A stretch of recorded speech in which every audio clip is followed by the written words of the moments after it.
Meu nome é Ivone Zegger. Eu sou advogada, especialista em direito de família e herança. A esposa, quando faleceu, em 2012, ela deixa um testamento, deixando tudo, 50% da parte disponível dela para o zagalo. Quero lembrar, quando você tem herdeiros, e no caso ela tinha 4 filhos, ela não poderia abrir mão de 100% do patrimônio dela para deixar para quem ela quisesse. Quando você tem herdeiros necessários, você só pode deixar 50%, que é a sua parte disponível. Os outros 50% serão naturalmente divididos entre os herdeiros. Muito bem. Ela faz um testamento, deixa a parte disponível dela totalmente para zagalo e, na ocasião, os filhos, e o que nós ouvimos na imprensa em geral, é que eles abrem mão. E posteriormente, alguns anos depois, enfim, eles se arrependem e não querem mais essa sensação de ter deixado tudo para o pai. Agora eu preciso que vocês entendam o seguinte: quando na imprensa nós ouvimos abrir mão, o que verdadeiramente aconteceu, vamos falar um pouquinho do juridiquês, eles renunciaram à herança da mãe e deixaram, portanto, tudo para o pai. Quando eles renunciam, e a renúncia é alguma coisa irrevogável, você não consegue mudar, seja 24 horas depois, um mês depois ou anos depois. Uma vez que você renuncia à sua herança, renunciado está, e esta atividade ou motivação de renúncia fez com que o pai ficasse muito desgostoso e por esse motivo ele acaba fazendo um testamento e fazendo coisas que, na verdade, os outros filhos não gostavam. Como eles eram casados em comunhão universal de bens, portanto, pela lei, cada um já detinha 50% do patrimônio, ou melhor, eles detinham 100% de tudo que eles tinham, daquilo que eles teriam recebido de doação ou de herança dos pais, enfim, tudo que eles tinham era uma coisa só, 100%. E, evidentemente, pelo regime de bens, cada um, portanto, detinha 50% de todo o patrimônio. Quando há o falecimento, o que acontece? Cada um, portanto, continua com 50% por força do regime de bens, e ela que determinou em testamento que ela queria deixar a parte disponível dela para o marido, ela podia fazer isso e o fez. Então, em testamento, ela deixa toda a parte disponível para o marido. Perfeito! Os 4 filhos receberam o restante, a outra metade, que foi dividida em 4 partes iguais, justamente para contemplar a parte da herança. Então, é importante que isso fique claro. Você pode dispor, se tem herdeiros necessários, filhos, na falta, netos ou bisnetos, ou se você não tem essa categoria, essa classe de herdeiros, em seguida você tem os pais, os ascendentes, são pais, na falta de pais, avós ou até bisavós. E também o cônjuge, a depender do companheiro, a depender do regime de bens. Então está muito claro para a lei que quando a ex-esposa deixa uma parte do que ela podia deixar para o ex-marido, ou para o marido, no caso ela falecida, está perfeito. A outra parte vai perfeitamente para os 4 filhos e acontece que os 4 filhos, à época, renunciaram aos bens em favor do pai. Está perfeito.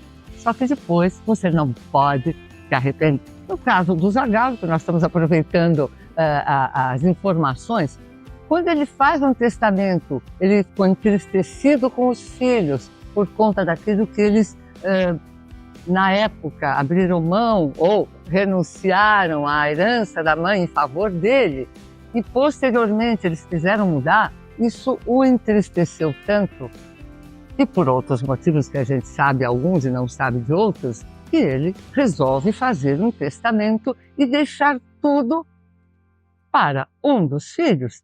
E você pode me perguntar, mas isso é possível? Sim, é possível.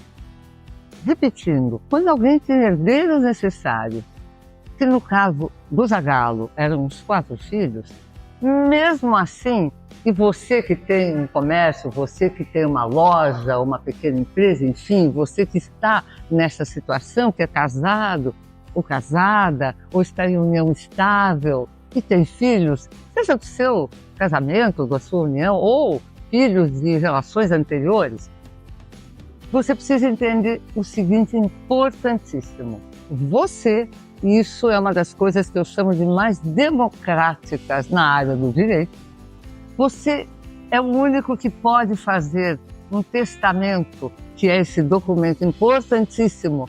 É só você que pode fazer e dizer o que você gostaria que fossem feitos com seus bens. Você é o que vai dizer, os meus bens, eu quero que fiquem assim, assado. Você tem o direito de deixar, se tem filhos, netos, bisnetos, ou na falta deles, repetindo, ascendentes, pai, mãe, ou cônjuge, ou companheiro, você só pode testar sobre 50% de tudo que você tem. Então imagina, eu tenho uma casa, um terreno, uma casa na praia, um meu apartamento, um automóvel, uma poupança, suponhamos. Você pode e deve, eu diria, fazer um testamento e deixar, por exemplo, aquilo que você pode fazer. 50% desses bens todos você pode deixar para uma só pessoa, para várias pessoas, pode ser da sua família, pode ser um amigo, pode ser uma instituição de caridade, ou um amigo, uma instituição e um filho, ou 2 filhos. Você entende? Agora, os outros 50% de tudo que você tem, obrigatoriamente será dos seus herdeiros, sejam filhos, ou pais vivos, enfim, a depender da classe de filhos, de filhas, ou ascendentes ou descendentes, vai ficar para os seus herdeiros necessários, e a lei é muito clara. No artigo, inclusive, 1829, para quem tiver interesse em buscar, em pesquisar, o artigo 1829 do Código Civil, ele vai dizer exatamente isso que eu estou comentando com vocês. Então, no caso do Zagallo, que ele deixa no testamento, lembra que ele podia deixar 50% de todo o patrimônio dele, porque os outros 50% obrigatoriamente são dos outros herdeiros, mas ele deixa para um só filho. Pode? Pode. Ele podia e fez, deixou para um só filho. Ele poderia ter deixado para uma pessoa que nem era família, por exemplo. Podia. Só que os outros 50% obrigatoriamente vão ficar para os 4 filhos. No caso do Zagallo, ele deixa 50% da parte disponível dele para esse filho, e os 4, inclusive este filho que foi agraciado com 50%, também vai receber uma parte desses 50% que ele deixa naturalmente pela lei para os outros.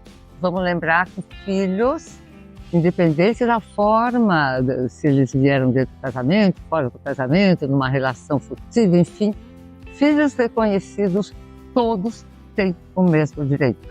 Então, em relação à herança, todos eles terão o mesmo direito. Você pode privilegiar algum deles?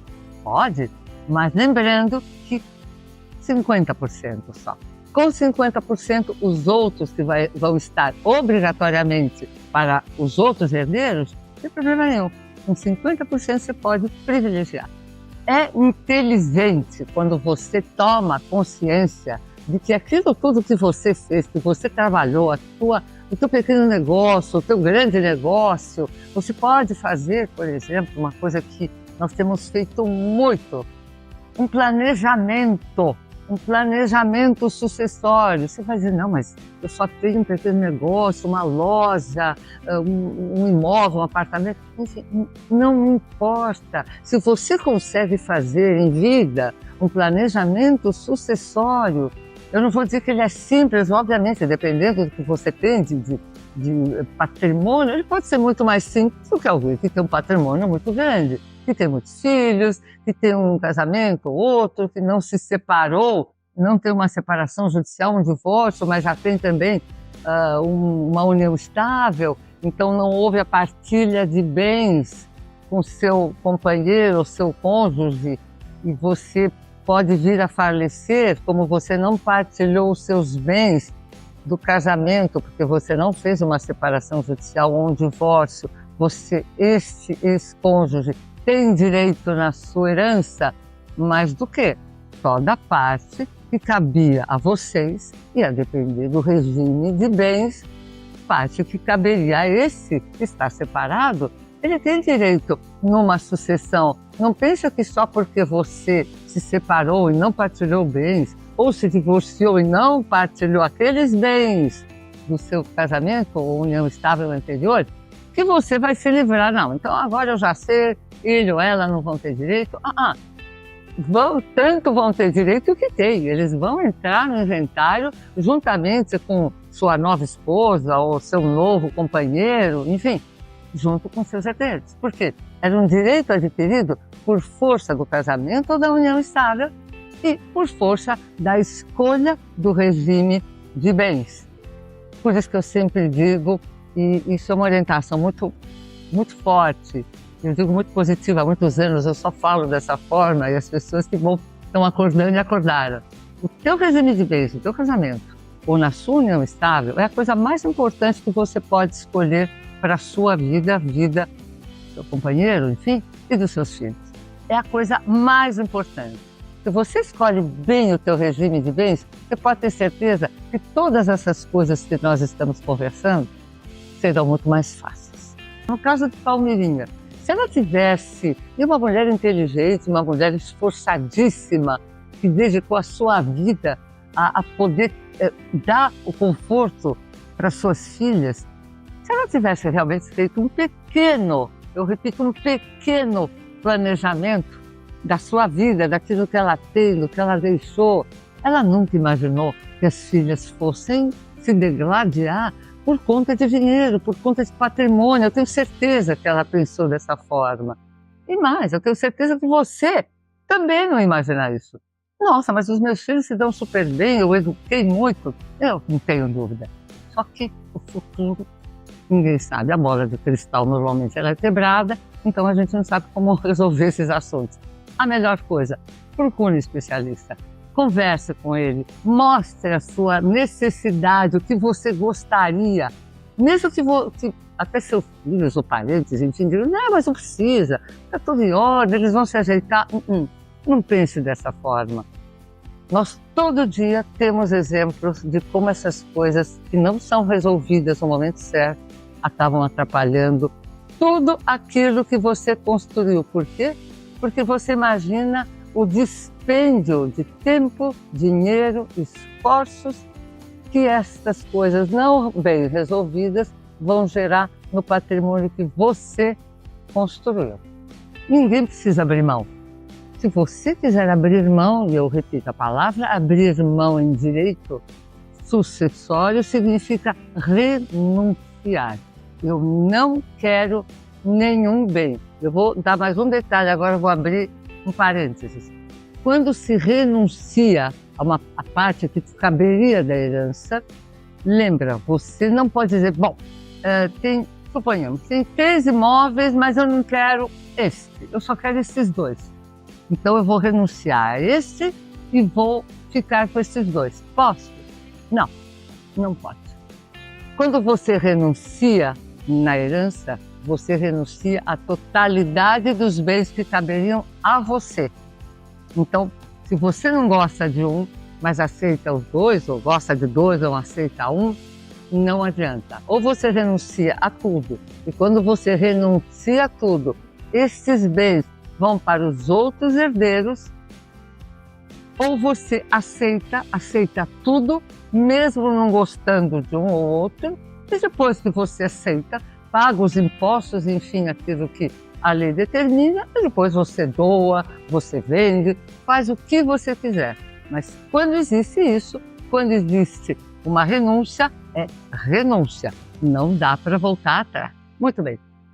Se então você tem um negócio, você vem a falecer, você tem uma companheira, que é uma sócia ou não, você tem filhos de uma relação anterior ou dessa relação, não importa.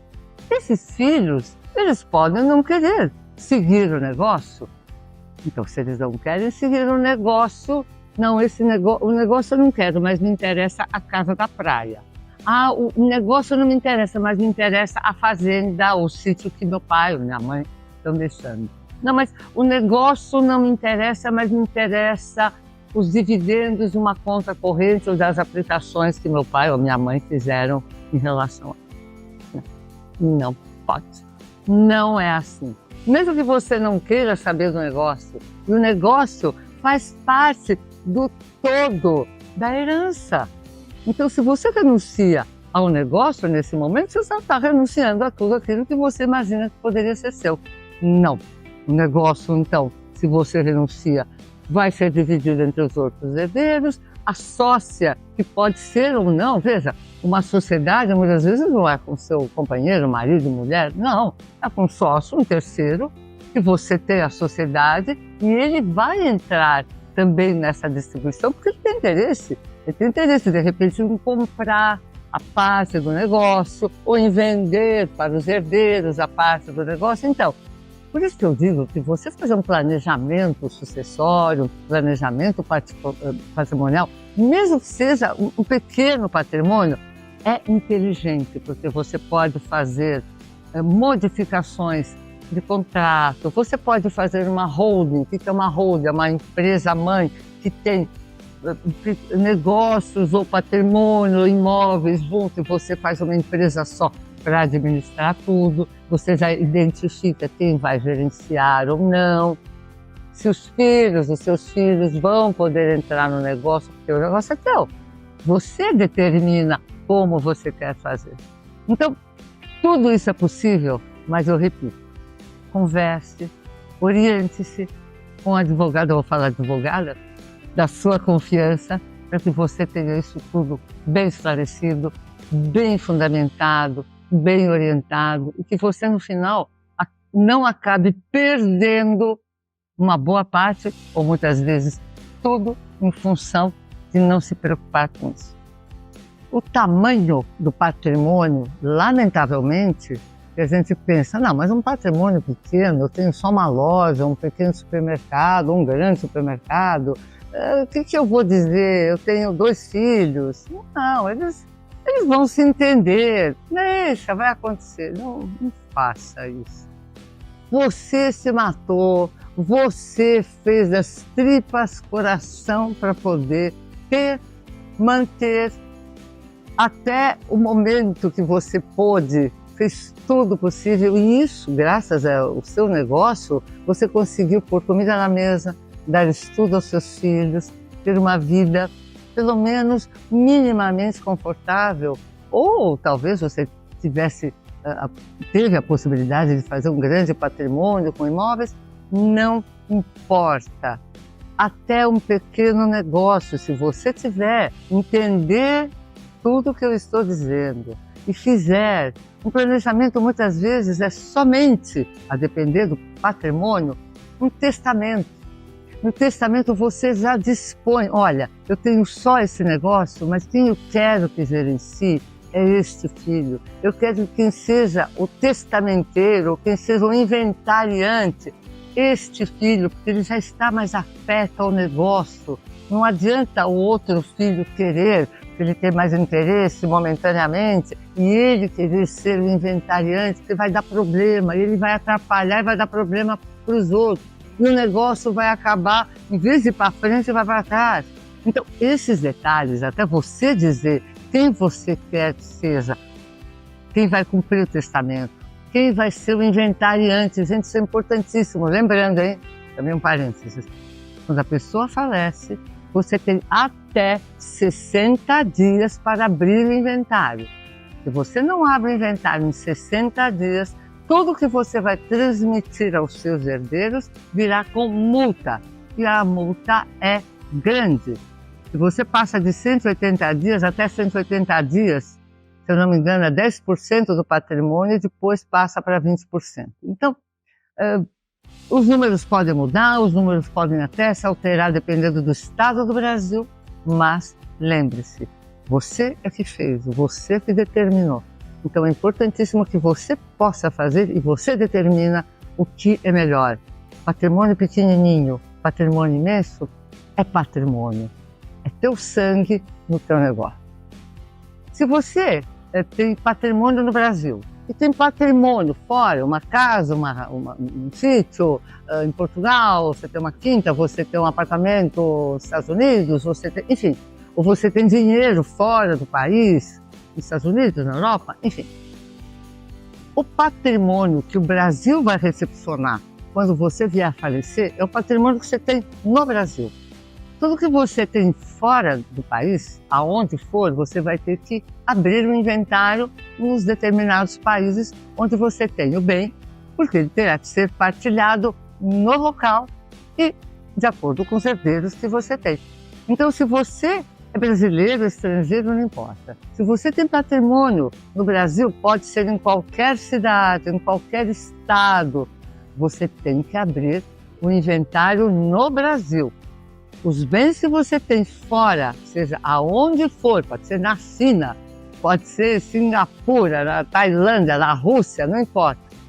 É lá que você vai abrir, seu advogado vai te ajudar a abrir o inventário daquele bem, naquele local, porque as leis elas não se coadunam. No Brasil, você só pode dar conta do patrimônio no Brasil, independentemente se seus herdeiros estão aqui, estão lá, o interesse é do herdeiro. Se o herdeiro não está no Brasil, ele mora fora, e o patrimônio está aqui, ele vai ter que abrir o inventário aqui e dar conta do patrimônio daqui, fora, obviamente, o patrimônio fora. O inventário no cartório, de uma forma mais sem o juridiquês, é aquilo que a gente chama de inventário extrajudicial. Por quê? Pelo que você sabe, normalmente você vai abrir um inventário no judiciário, inventário judicial, que não significa que tem briga, não significa que está todo mundo se matando, não. O inventário judicial é quando existem aspectos do patrimônio dessa pessoa que vai ter que ser judicial. Agora, a oportunidade de você fazer um inventário extrajudicial, comumente chamado de um inventário no cartório, é muito possível, mas existem alguns requisitos importantíssimos. Quais são? Todos os herdeiros têm que estar de acordo. Todos os herdeiros têm que dizer, ótimo, a herança é essa, o patrimônio é esse, muito bem, nós vamos dividir assim, assado, tudo certo? Ótimo. Então, primeiro requisito, todos têm que estar de acordo. Segundo requisito, não pode ter menor de idade. Se houver um menor de idade, então, obrigatoriamente, esse inventário deverá ser aberto no judiciário, que pode ser tudo de comum acordo, mas como tem menor, tem que ser aberto no judiciário. Se tiver um incapaz, também não é possível abrir o inventário extrajudicial no cartório, porque o incapaz também há necessidade que o Ministério Público, tal qual menor de idade, vamos lembrar que são menores de 18 anos, se tiver um menor de 18 ou incapaz, o inventário obrigatoriamente deverá ser aberto no judiciário. Agora, outra questão, mas tem testamento, muita gente me pergunta, doutora, mas o falecido deixou um testamento, então disseram que não é possível abrir o inventário no cartório, fazer extrajudicial, porque não é aceito. E lembrando que o extrajudicial é muito mais rápido, está todo mundo de acordo, vocês concordam que vai ser muito mais fácil, por isso a gente faz o cartório. Mas não, mesmo que haja um testamento, o que nós fazemos? Nós damos a informação, informamos ao judiciário da existência desse testamento, o juiz atesta que existe um testamento e, em seguida, nós podemos ir ao cartório e fazer toda a divisão patrimonial, o inventário, no cartório. Lembrando, 60 dias, a partir da data do falecimento, 60 dias. A orientação para quem tem um negócio pequeno, médio, grande, ou para quem não tem nenhum negócio, não importa. Eu repito, fazer um planejamento, pensar de como você quer que esse seu negócio seja, continue para seus filhos, netos, bisnetos, etc.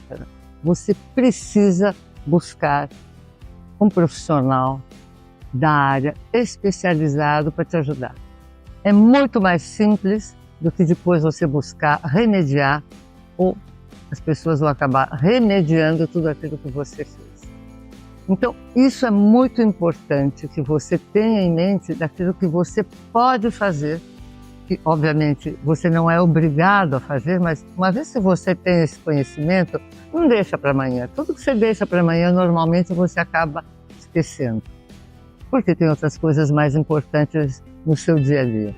Então, é muito importante que você pense, converse com seu advogado, com sua advogada de confiança, no sentido de ser especialista na área. Isso vai te dar segurança.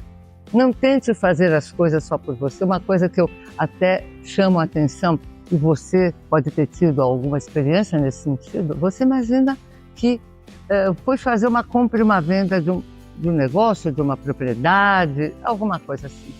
E você foi direto ao cartório, perfeito, você vai lá, verifica quais são as necessidades, documentos, etc. Mas existem tantas possibilidades. Quando você faz uma escritura, eu vou dar um exemplo, uma escritura de doação. Você quer fazer uma doação em vida para um filho, que isso acontece tanto, reservar o usufruto para você ou para sua companheira, seu companheiro, ou para uma tia, ou para uma entidade, você pode fazer. Mas na escritura, a depender de como você faça essa escritura, seja doação, seja compra e venda, você tem a possibilidade de usar algumas questões, algumas cláusulas, por exemplo, da incomunicabilidade, de impenhorabilidade, de inalienabilidade. Eu vou dizer para vocês o que é isso tudo. Você pode impedir que esse imóvel seja penhorado. Você pode impedir até que esse imóvel venha a ser vendido na tua ausência, mesmo doado. Você pode impedir que esse imóvel se comunique com teu genro ou com tua nora, e etc, e etc, e etc. Você concorda comigo? E só quando você conversa com alguém que tem essa expertise, você vai poder dispor de uma série de ferramentas que, na verdade, vão ajudar você e aquele que você doou ou vendeu a fazer a coisa certa.